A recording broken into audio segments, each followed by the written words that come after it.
Баршаңызға қайырлы күн, достар. Менің арнама қош келдіңіздер. Бүгін біз французша ет тағамын дайындаймыз. Оған қажетті фарш, картоп, сәбіз, пияз, бір жұмыртқа, аздаған ұн және сыр қажет болады.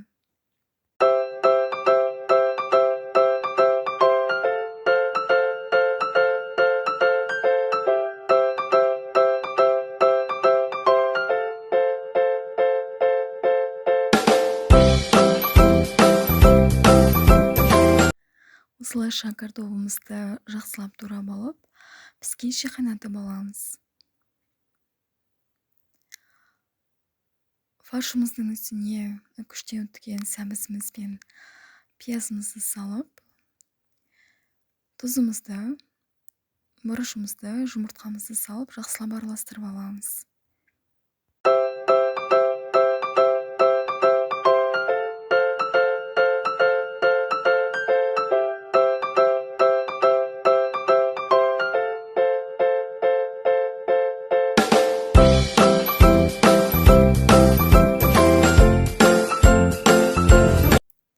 Дайын болған картопымызды арнайы ыдысқа салып, үстінен фарш салмасын жақсылап жайып саламыз.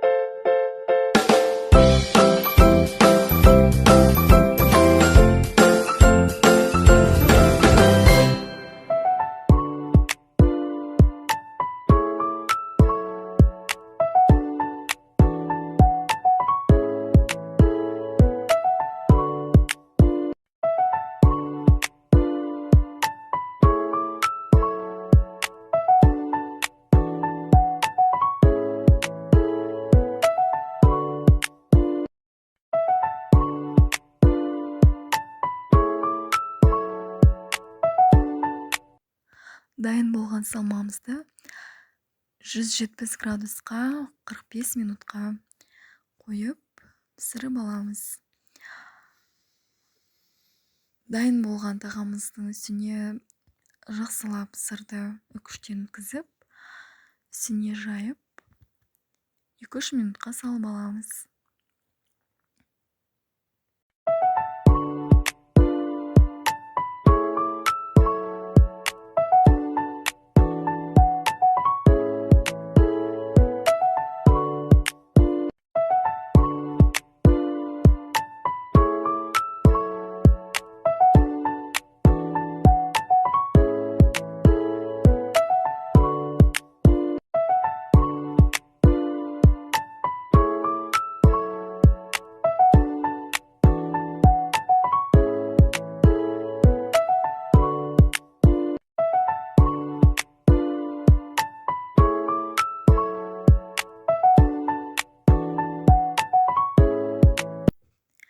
Мінекей біздің тағамымыз да дайын болды. Өте дәмді әрі тойымды. Кез келген гарнирмен ұсынсаңыздар болады. Біздің үйдің сүйіп жейтін тағамдарының бірі. Артаңызға қосылып, лайк басып кетіңіздер.